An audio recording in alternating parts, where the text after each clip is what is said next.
Today I have to make sure that I find times where I realize what I'm doing and where I am and who I am around, because it's very exciting and it's just a little girl's dream come true. For it to be saved for years to come, that's going to be fantastic. Oh, I didn't even cut that. You're doing your recording, you're doing the cast recording. Wow, I mean today, I couldn't believe it. I mean, I'm going to be on an album.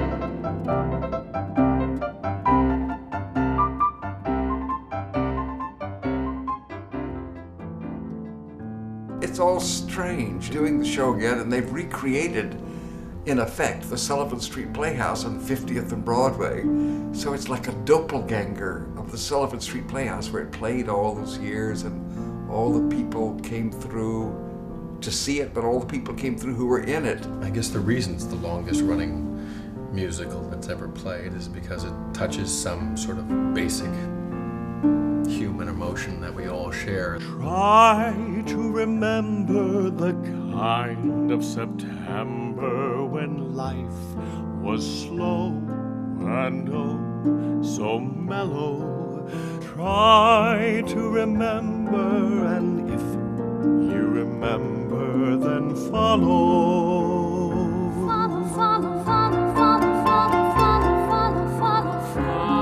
Tom and I have been working together as partners, writing musicals for 50 years. We met at the University of Texas in 1948. We both came to New York in 1955, I guess it was. We started collaborating then on a musical based on a Rostand play called The Romancers. We finally pulled it together and made it into the Fantasticks, which opened off-Broadway at the Sullivan Street Playhouse in May 3rd, 1960, and ran into 2002. We ran through 10 presidents. There's a reason it's been around. It's just a lovely love story about innocence and mature love.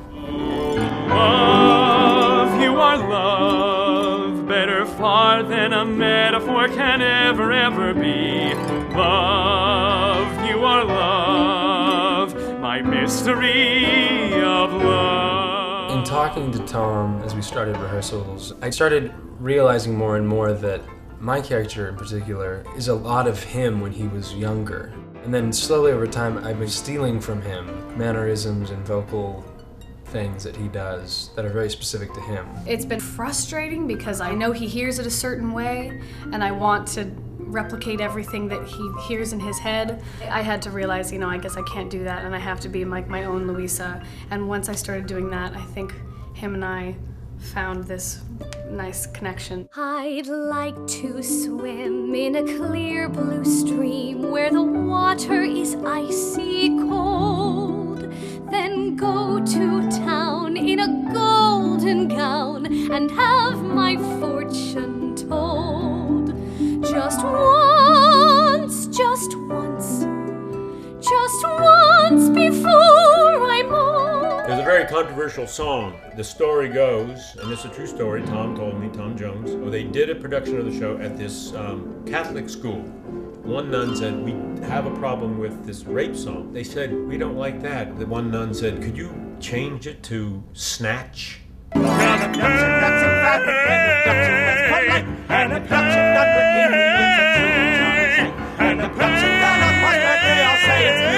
Depends a lot on what you pay. This show is so simple and so deep at the same time. There's so much juice to it. Just simple songs like Soon It's Gonna Rain, where like Harvey Schmidt said that was supposed to be almost like a children's play song, like dun dun dun dun dun. Soon it's gonna rain, I can feel it. Soon it's gonna rain, I can tell, and will not complain if it never stops at all.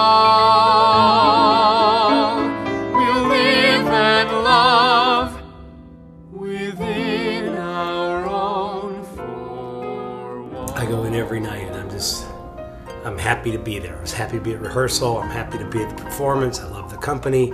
And especially when we get out on the stage and there are little kids in the audience and people are just smiling and, you get to talk to people and it's a joy. Take away the sense of drama. Take away the puppet play. What at night seems oh so scenic, maybe cynic by today. Take away the secret meetings. Take away the chance to fight. What at night seems oh so scenic, maybe cynic in the light. I'm astonished and delighted if it touches people. That's what it's about. But it's the creating of it is the life-fulfilling thing. Tom is recreating his original part, playing the old actor, which he did more brilliantly than anybody I'd ever seen do it through the years. When he puts on his old actor outfit and he stands up and he's in all that glorious makeup and wigs and stuff, it's just like something out of a storybook. Orchestra accelerando con molto. I was in the original company in 1960 with Jerry Auerbach and the others under the same assumed name that I'm using now, Thomas Bruce, from May 3rd when we opened until Christmas. And then I haven't played it here since 1960. I can see it shining somewhere, somewhere, somewhere.